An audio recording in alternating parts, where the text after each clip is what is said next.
trusting in yourself is important. And I think in anything you're doing, but I kind of learned no matter what you're doing, I tend to be a negative type of a person. So there's always negative thoughts in my head. And I've talked about that on that relay, but in other things I do in life too. So I really have to talk over those thoughts with these positive things, with that belief in myself to be able to get through those. And I learned that the sooner you can do that, the easier it is to get over what you're trying to get over.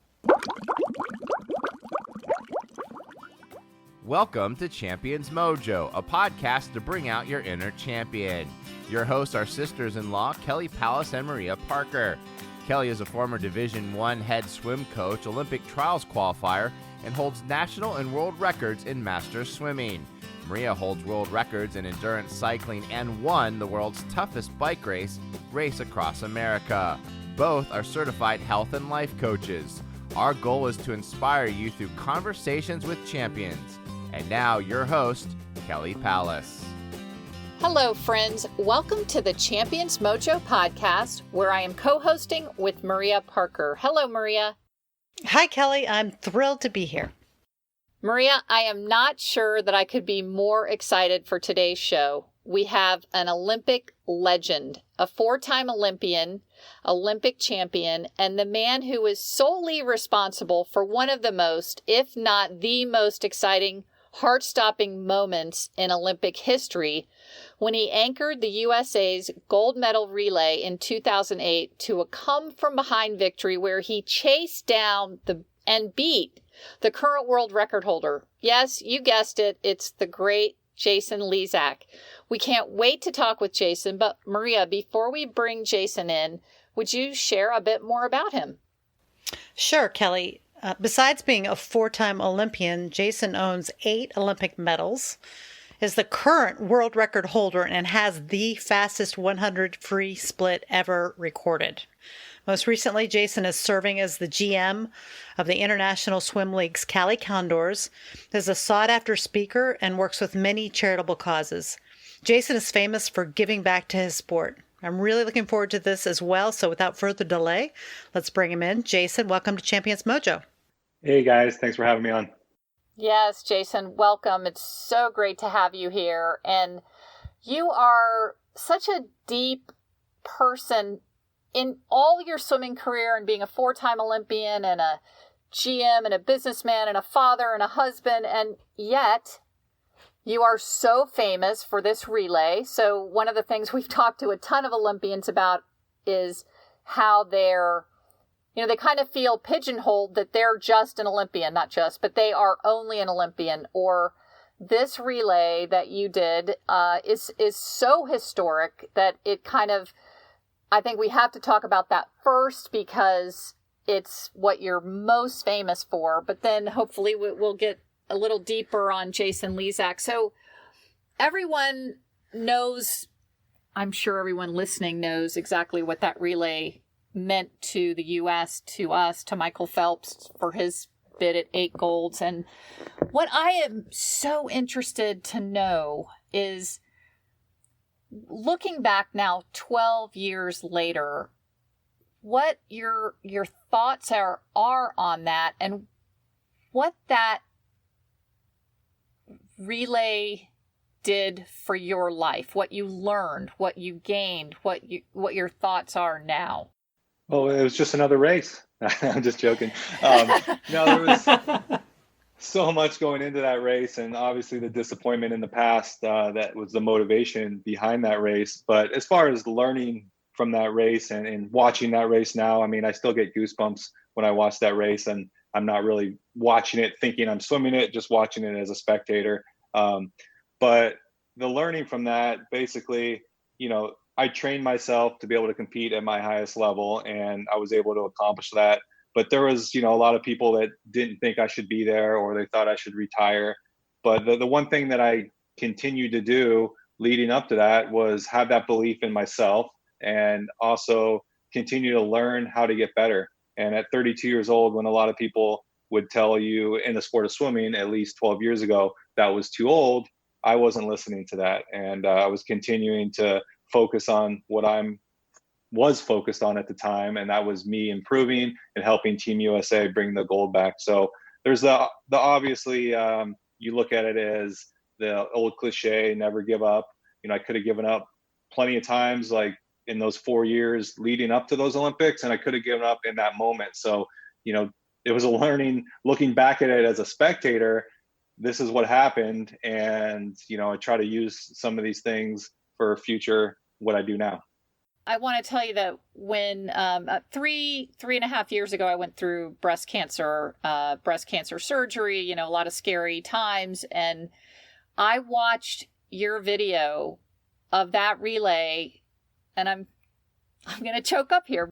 It was such an unlikely win that the U.S. would win. The French were rated above us. You dove in behind the world record holder in that event.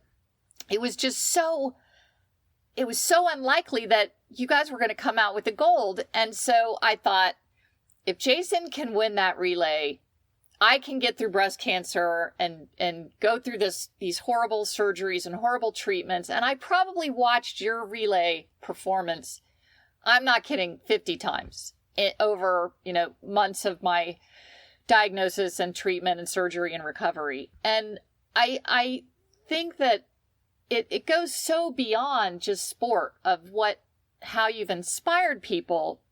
And so I want to ask you, I would imagine that you've had stories told to you like the one I just told you, or calls from presidents or senators or other athletes. So can you share something that was really cool that happened because of that?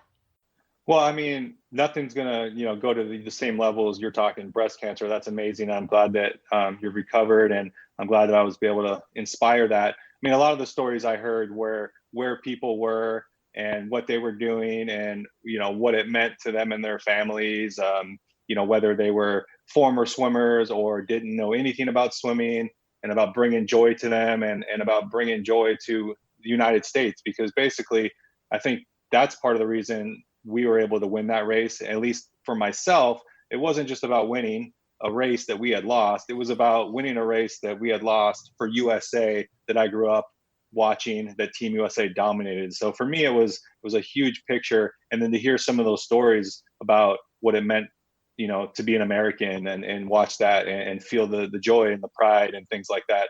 Those are some of the great stories. And, I got one of them I heard, there was somebody who was on a JetBlue flight, and they were watching it live on JetBlue, and the whole airplane went crazy. And, little stories like that, not quite the same kind of inspiration, but just hearing certain things like that over and over, really made me understand how big that moment was. Oh, I love it. Yes, that I can just see the JetBlue plane. Yeah, well, I feel so grateful and fortunate that I get to thank you in person for, being a bright, shining moment in a dark time in my life. And I just, like I said, I couldn't be more excited today. So, Maria, why don't you come in here before I start bawling? Well, I think we have to wonder, as I looked at your history, and I looked again and again at that race. So you have this history of, bucking authority, and you have this history of being able to have whatever it takes to train yourself without a coach, without a team. And I wondered if there was anything, and also just kind of going in there as the older guy, and, people didn't think, what thread of your personality or what trait that you have and have developed has allowed you to do that might be, a little different from other people. Well, I think I probably am one of the most competitive persons in the world, and to always want to win and figure out what I have to do to make it, to get to the point where I have a chance. And I think everybody needs a coach. And you said early on in my career, when I wasn't doing what it takes, I wasn't listening to my coach.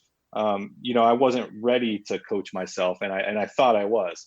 I didn't have the knowledge that I needed. And once I got older, I learned so much from so many people that I took all these different things and then molded it into my own. But what's really important is, I actually took myself accountable, and there was nobody there to tell me to go hard. There was no one there to tell me to finish these sets or do this.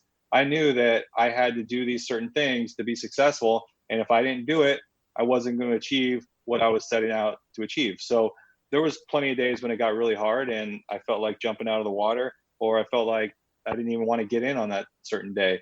And all I really had to do was remind myself, what was I trying to accomplish in that moment? And I jumped in that water, or I finished that set and worked even harder. So I think having a goal is important, but being able to follow through to do what it takes to achieve that goal is even more important. And when I was younger in my career, I wasn't always willing to do that. I wasn't always willing to listen to what the coach had to say and believe in it. So I took responsibility. I believed in what I was trying to do, and then I followed through on it. I guess what I was getting at and pulling that thread about the, not being ready to be coached is I guess what I'm wondering is, like, in your, what we might want to know, or what our listeners might want to know, is in your mindset, is there a, I'm going to prove them wrong kind of thing? Like, do you have an avatar out there that you're just trying to you said you're one of the most competitive people in the world. I believe it. Is there an avatar when is there something inside you that says, I'm going after this, or all those naysayers, or that coach, or, is there something that you use that's No, to be honest with you, I was never trying to prove anybody wrong. I was trying to prove myself right. I was trying to do what, I thought that I knew I needed to do. And as I said, when I was younger, I didn't have a clue. I thought I knew, but I didn't have a clue. And I learned so much through the course of my career, through so many great coaches, that I was able to pull those together and make the right formula for me. That's great. Can you give an example of a story? Our listeners love stories of where you thought you were ready, but you weren't. Well, as far as knowing what I needed to do? Yes. Well, obviously, I think a lot of people know my college story of getting kicked off the team. It was just at that point, I wasn't willing to do certain things that being a sprinter in my mind meant sprinting. And, doing middle distance training to me wasn't sprinting, and that wasn't going to help me in my mind. Looking back on it, obviously, I know that does help, and it helps finish 100 freestyle, which is a very tough endurance race as well as a sprint. You can't finish 100 with only speed. You got to be able to bring it home too. So, at that time, I thought I knew everything, and so many more yardage or endurance sets or things like that wasn't going to help. Right. So we don't often talk X's and O's of swimming, but I saw a photo of you just before you went into the turn behind the French swimmer, and your hand as you entered the water, and I'm sure now you've coached a lot of people and you understand, that this even looks a little outside the box. Your hand, all your fingers are totally spread wide open. Do you know what photo I'm talking about? No, I don't. But I mean, I've seen myself swim. I have plenty of videos and plenty of pictures. I know what I look like. So, when I was little, and I think, you're probably in the same generation, everyone told you that you need to close your fingers and swim. And right. It was never comfortable for me. And I didn't think it was the right way to do it if it wasn't comfortable. So the course of my career, I just kind of let my hand be there nice and relaxed, and it felt good. And I felt like I was catching water and grabbing water. So people had tried to change that many, many times in my career, and I never changed it. If you actually look at some of the great swimmers now, I would say there's quite a few of them that have open hands, and maybe not quite to the extent of mine, but there's a lot more open fingers now than back in the day when I was doing this. Yeah, and it's something that I love, and I think you can apply that to almost any sport where a feel is important. My husband's a big golfer, and he's trying to making it as a pro golfer, and so he's always breaking down videos and his technique, and I'm like, honey, just go for feel. So now I hope he'll listen to this and say, hey, Jason Lezak puts his hand in the water and just, your fingers couldn't be spread any wider. And I just love that you went with feel. And I think that's a great message for people listening, that sometimes you have to go with how things feel versus what, you're being told. So, and I would extend that and say you sound like a person who really trusts yourself and your instincts. Can you tell us how you may have used that quality in other aspects of your life? Well, I mean, trusting yourself is important, I think, in anything you're doing. But I kind of learned no matter what you're doing, I tend to be a negative type of a person. So there's always negative thoughts in my head. And I've talked about that on that relay, but in other things I do in life too. So I really have to talk over those thoughts with these positive things, with that belief in myself to be able to get through those. And I learned that the sooner you can do that, the easier it is to get over what you're trying to get over. So you're intentional about when you have a negative thought of turning that around in your mind. Yeah, and I had to learn that, myself, just based on my history and during practice or whatever it may be, or even at a competition. If you ask some of my old friends on the national team, the first time I had to go somewhere and I'm looking at, 100 flights of stairs I had to climb up, and I'm thinking, I can't believe I got to go up 100 stairs and then go compete right after this, So things like that, I had to learn to get over them because everyone's in the same position, and just not put the worry on that and focus on something else. I love your authenticity on you say you're a negative person and you had negative thoughts. When you think of yourself as a negative person, how do you turn that around like on a daily basis? Because I imagine that's probably with you every day. Yeah, no, of course. I mean, it's constant. It's a constant positive self-talk, right? That's basically what I have to do. It got to the point where you have to do something in practice, I say, when it doesn't mean anything, to be able to do it at the most critical time in your life. Like, for example, on that relay, when I was able to talk over those negative thoughts, if I didn't have practice at it like anything else, there was no way that's going to happen for the first time at the Olympics. So it's the same thing on a day-to-day basis. If it's just a little thing, no big deal, but that's preparing me for when it's a big deal sometime else. Can you give us an example of that? Like a specific example? Well, like if an email comes in and I say, oh my gosh, I can't believe I have this, and this, I say, well, and then I just spin it into a different way and, move on and keep going. So that's really encouraging. That's really encouraging. It's really encouraging. I mean, to hear this from you. So, from a super champion. When you dive in behind Elaine Bernard, am I saying that right? His name is hard to pronounce, but I think that's it. I don't speak French, but it sounds good to me. Okay. So you're diving in behind him. He's the world record holder in that particular event. Were you just in the zone and not thinking because you were a negative thinker, or did you actually say the words in your head, oh my gosh, I'm never going to catch this guy?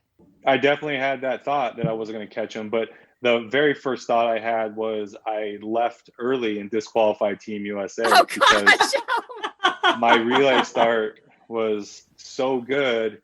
And I would say through the course of my career, if you like statistics or whatnot, I probably have one of the best safe but good starts. And I think my average would be about 0.15 reaction. So at the national Olympic level, that's really good. You're not pushing it, but you're also not too slow. And my reaction this time was a 0.03 seconds. So for me, that, over a tenth of a second different than my normal, I felt like I left early and disqualified the team. So once that happened, I had to start focusing on my race and get those thoughts out of my head, which I was able to do real quick.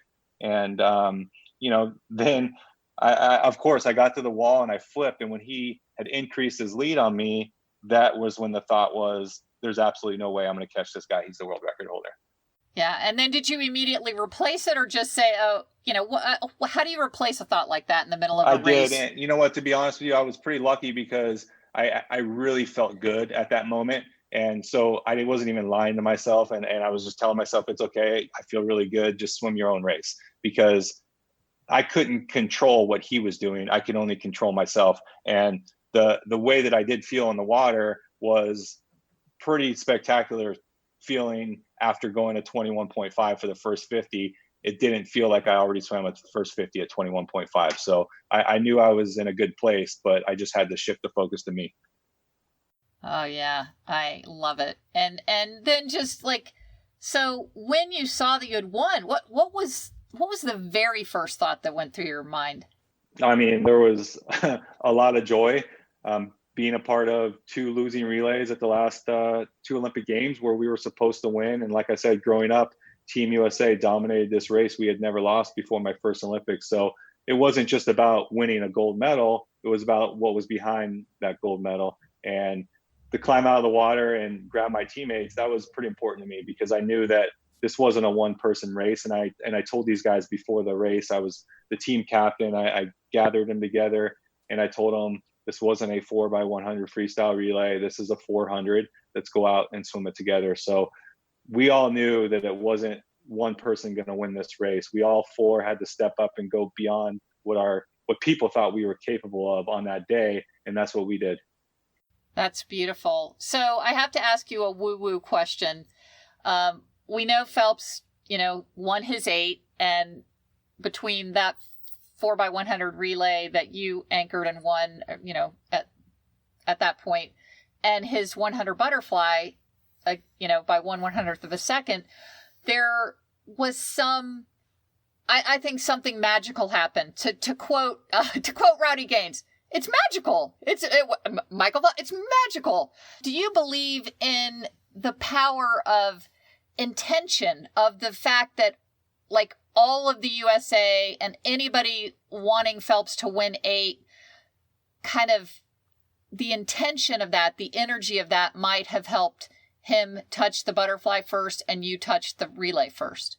I mean, I don't know about that. I just feel like everything had to line up for him, and it did. There was, that race, and then the medley relay when we finished that race as number 8. There was a lot of races where things could have gone wrong, and they just didn't. So you can feel how you want on it, but I think the stars all aligned for Michael, and it took 3 efforts from his team and 5 individual ones, and he did something that probably will never happen again. It was spectacular to be a part of that. Cool. Yeah. Fantastic. Well, so Kelly, you're so gaga. It's fun to listen to you. I know, trying to learn about every. I'm totally geeked out on this. All right, we gotta get off the relay because so there's here we go. So much more. So Jason, what are you up to lately? Tell us how the pandemic's gone, the quarantine, ISL, your family, whatever just how are you? What's going on? Yeah, no, it's been tough, I think, for everybody out there. And, as you say, with, as I mentioned earlier, having negativity, I mean, it's probably more negative the last few months than it has been, and having to try to focus on the positives when you can. But as far as the quarantine goes, besides being the general manager of the Cali Condors, like you said, which I'll get back to in a second, I mean, I've been doing swim clinics across the country for the last, 20 years, but really 8 years full time since I retired. So that's been on a hold, which has been real tough because I really enjoy seeing the kids and being able to go out there and share my experiences and share my stories with them, get in the water, show some things that I've done, share the gold medal with them.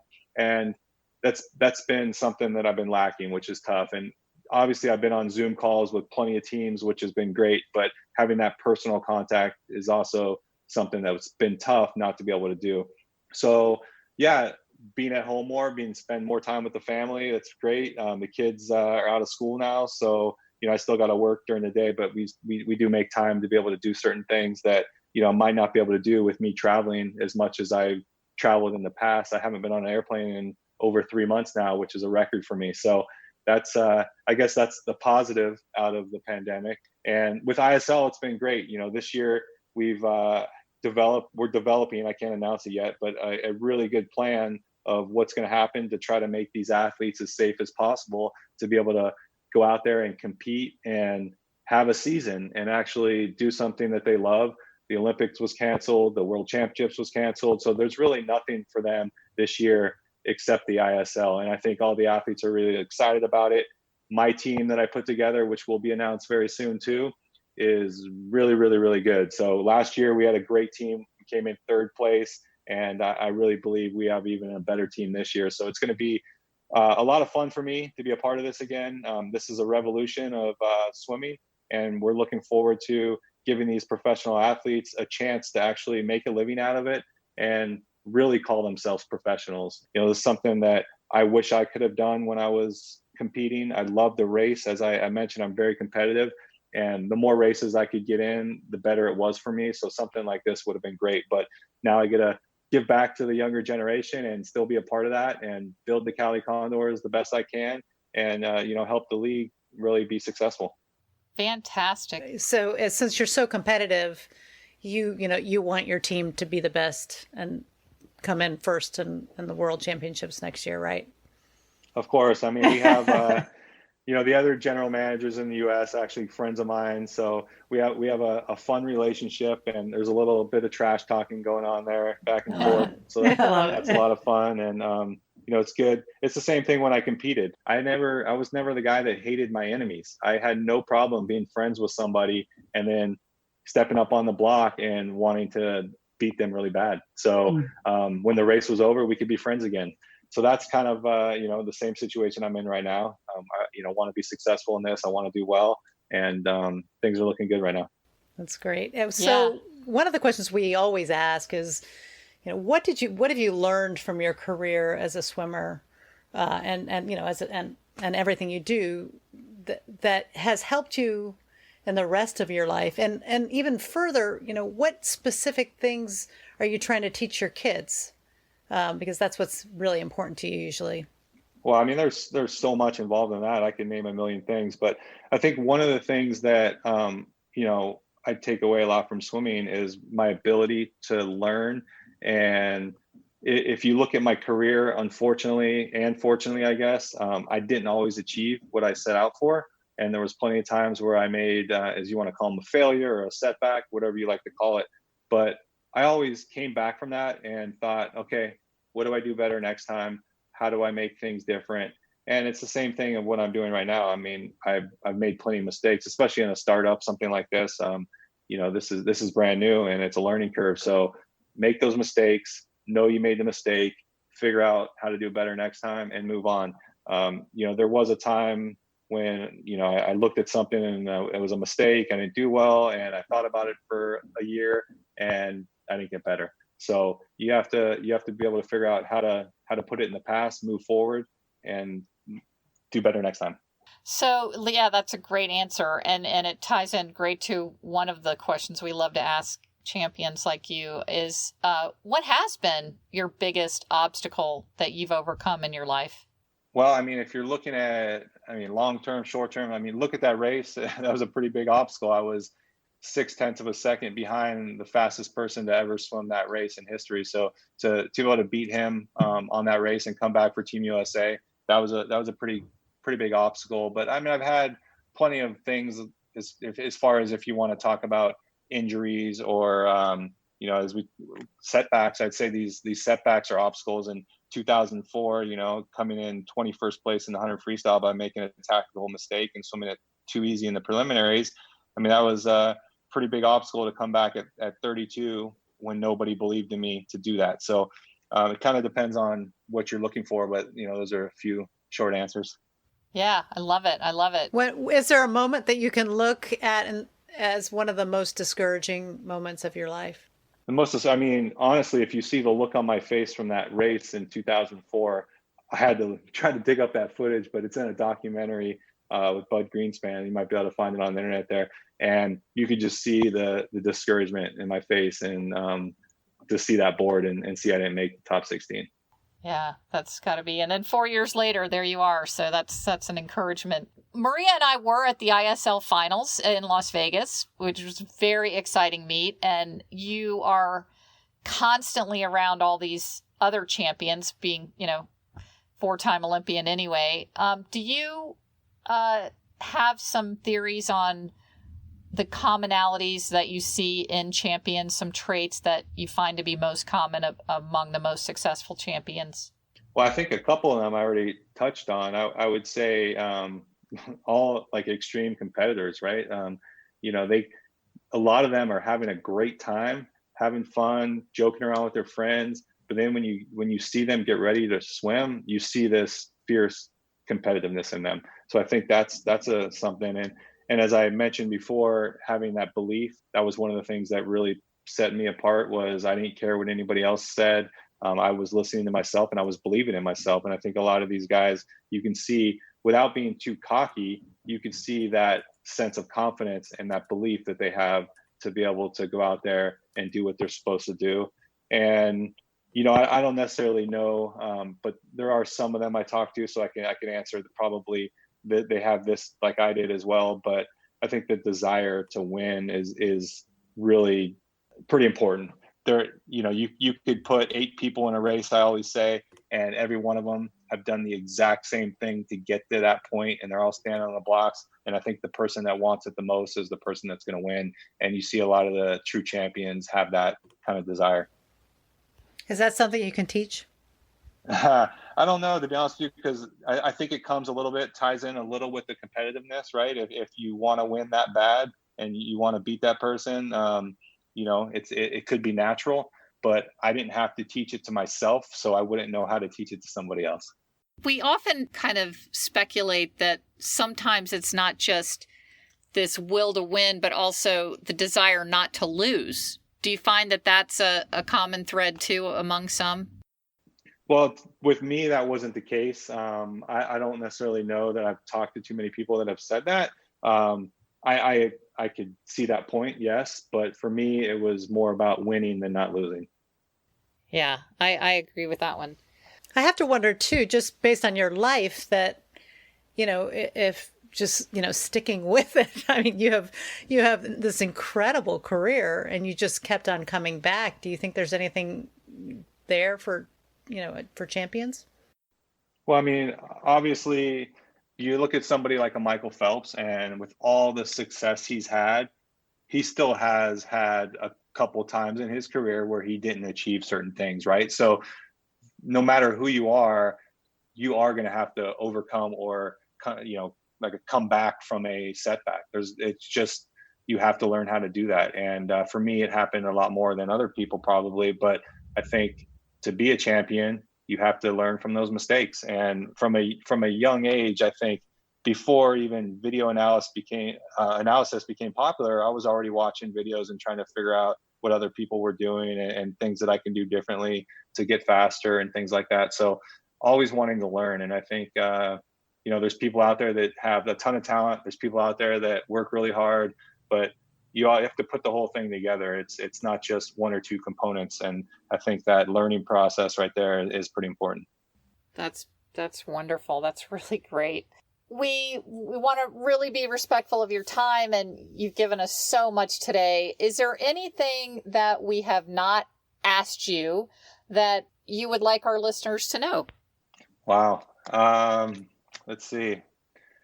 I think, we touched on so much. I feel like we've covered a lot of it, and I can say it again. And I think, this is probably one of the most important things, is that belief in yourself and not to focus on what other people believe. I didn't say this earlier, but I'll give you a little story.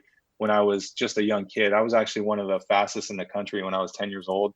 And I went through a tough time where everybody was passing me up. I wasn't necessarily loving the sport as much anymore. And I was 14 years old and just one of the average swimmers. And one of the parents of a kid on the team said to me, "Hey, Jason, you used to be so fast. What happened to you?" Oh. And Oh my gosh. there was a point. And then when I thought, wow, nobody believes in me. Nobody thinks I can do this. And, that maybe motivated me a little bit to get back in and start doing what it takes. And I think having motivation is important. Not necessarily you want to have somebody say something negative to you, but you have to believe in the process. You have to believe in everything along the way to get there. I think, as I said, coaches are really important. I was able to do it on my own, but I did take all these things I learned from all my coaches. I didn't just make up something to become successful. So I think, student in the game, believing in yourself, having that desire, being competitive, those are the things that it takes to be a champion. I love it. That's Thank great you stuff. So much. That's a great story. But yeah, now we have the sprinter round, which is just the fun questions, and then we'll let you go. But we've got to have the ultimate sprinter here for the sprinter round. So are you ready for some fun, Jason? I'm not in as good a shape as I used to be, so I'm getting nervous. You may be a little slow on the uptake. I love it. I think you're going to nail these. Take your mark. Cat or dog? Dog. Red or blue? Oh, that's a tough one. Blue. Milk chocolate or dark chocolate? Milk chocolate. Kickboard or no kickboard? No kickboard. Mountains or beach? Beach. Football or baseball? Football. iPhone or Android? iPhone. Coffee or tea? Coffee. Morning person or night owl? Neither. Neither. Oh, you got to explain that one. I'm tired all the time. No, I'm definitely, I'm sorry. Oh, wait. You can turn that around. You can put some positive spin on that. Let's go. Let's hear it. I'm a morning person. I go to bed early. Okay, I love it. I love it. Okay. Boxers or briefs or boxer briefs? Boxer briefs. Okay, there we go. So, Maria, you got a few for him. And these are short answers. What's your favorite color? Didn't we do that one? Oh, we did red. It's blue. Oh, okay, yeah. Favorite pizza topping? Wow. So I like the classic pepperoni, I guess, if I have to just pick one. Okay. Is there a combo you like? Well, I'd go with the meat lovers if I had a choice of adding a bunch of toppings on there. Okay. Favorite vegetable? Do we have to eat vegetables? Great answer. That's the perfect answer. Favorite swim complex in the U.S.? That's a tricky question. I'm going to have to go with Irvine, because it's where I grew up, and it's a great pool, and they host nationals now, so I think I'll stick with that one. Great. Something that you might listen to in your pre-race playlist? I was never a huge music guy going into my races, so I basically just kind of looked at everyone else and didn't really think about music. But if I had to get pumped up, I liked a little Eminem back in the day to get me going when I needed it. Okay. What's your shoe size? 13. Siblings? 2 sisters. Okay. A favorite Star Wars character? Ooh. We've been watching Star Wars as a family a lot lately. Should I tell you the real one, or should I? I want to know the real one. We want authentic. I'm just joking. It's Darth Vader. Let's go with Obi-Wan. Okay. Oh, that's a good one. Yeah. Can you cook? I can barbecue. Mm-hmm. Okay. What word comes to mind most when you dive in the water? Nothing. There's supposed to be a word that comes into your mind. I'm just thinking, are you thinking go? Are you thinking, oh, I guess it could be a guttural expression. Or an emotion. Emotion. Like, I can't, that's a stumper right there. Yeah. I love it. I love it too. That's the most unique answer we've had on that one. Yeah, that's a really good one. Well, Jason, it has been just a pure pleasure and joy for me today to get to talk with you. And me too. Me too. Yeah. Well, I appreciate it, guys. Much. Thanks a lot for your time. Thank you. Thanks. Take care. Good luck to you, Jason. Yes, all the best. Right. Bye-bye. Bye-bye. Bye. Takeaways. We've heard from you that your favorite section of our podcast is the takeaways. Thank you so much for that feedback. But before we get to the takeaways today, we wanted to ask you if you would please give us a 5-star review. That way, more people will be able to find our podcast. Also, if you could subscribe on iTunes or Stitcher or Spotify, you'll never miss a podcast episode if you subscribe. And please share our podcast with your friends. And now, the takeaways. Okay, Maria, go ahead and make fun of me now. It was just, I thought, is she just going to talk about this one moment in his life the rest of the show? Because you were so into it. And I think we all are really interested in what was going on. And he's so patient, because I wonder if he ever gets just sick of talking about that. Yeah, I just had to go there. I'm sure there are thousands of people like me. I was just trying to, I was trying to put myself in listeners' shoes of what this moment meant to him and what he was thinking and how it's affected his life in the future, because it's really so historic that you just can't talk to him without going there. And then, so I don't think he's tired of it, because when I ask him the question, what is the biggest obstacle that you've overcome in your life? He said the 0.6 0.6 deficit behind, Alain Bernard, the French guy that he ran down. So I think it's still very much part of his life and probably always will be. Yeah. A defining moment for sure. And a defining moment for the country. Sorry. I mean, as you said. Yeah. Okay. For the country. And so, what was your first takeaway, Maria?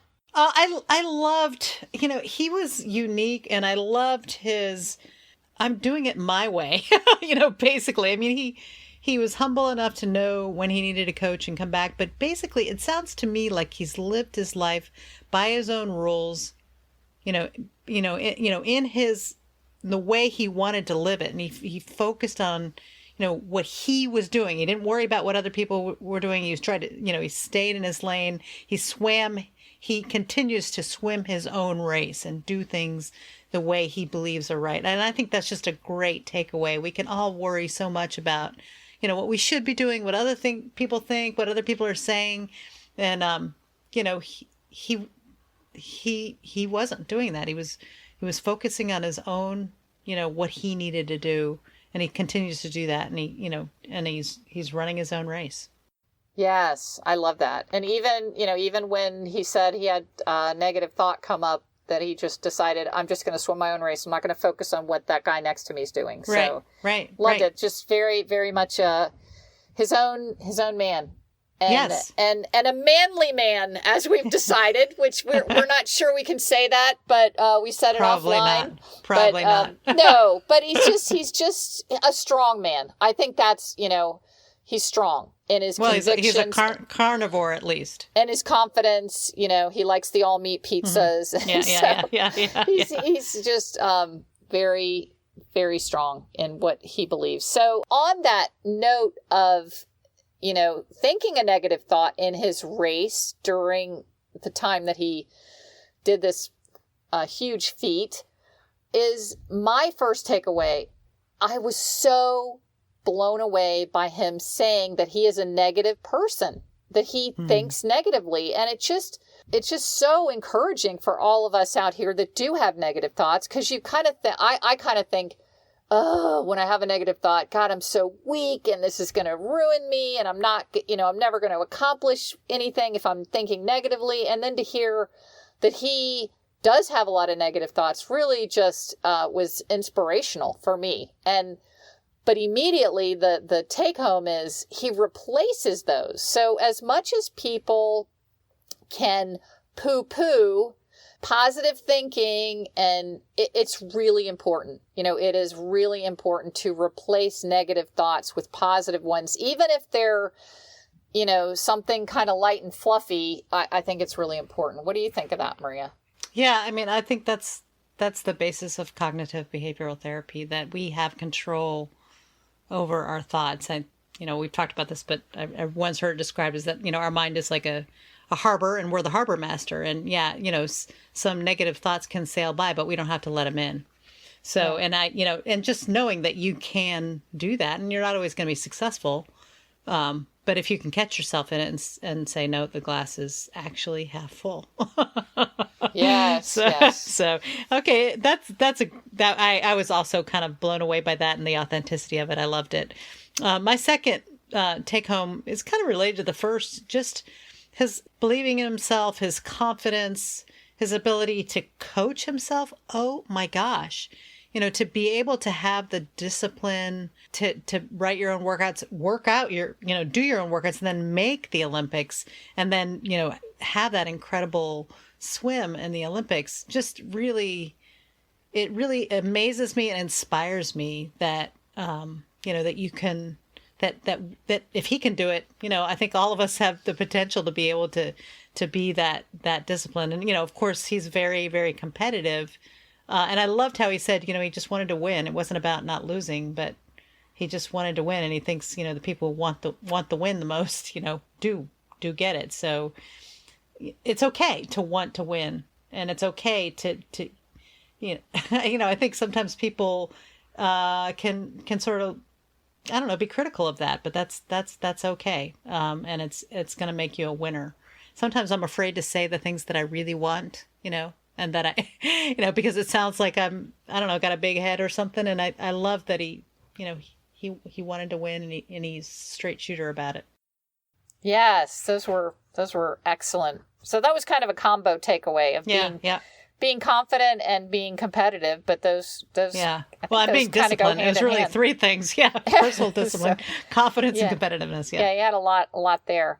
My second, and maybe my favorite takeaway is that he's really been, and we always say that, this is kind of the 10,000 hour rule, that you has to be a student of their passion, of their craft, of their sport, of their goal. You have to be a student. And he said he was looking at videos of himself way before looking at videos were, a common thing among improving swimming. So he's... Yeah, and of himself and of others. Others, yes. He was studying videos before studying videos was something you did. Yeah, so he's really been a student of the sport, and he said he's a lifelong learner. And so I think that for me is a great takeaway that, whatever we're trying to do, we need to learn more about it. And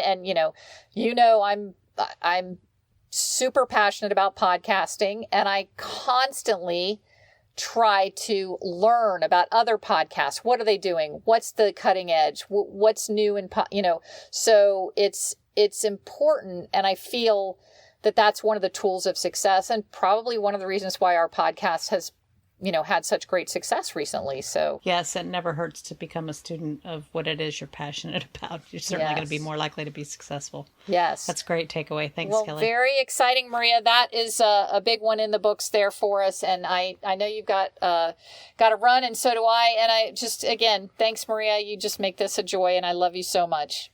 I love you too, Kelly. Thank you. Bye-bye. Bye-bye. This week's quote of the week comes from Jason Lezak. Believe in yourself. Don't focus on what other people believe.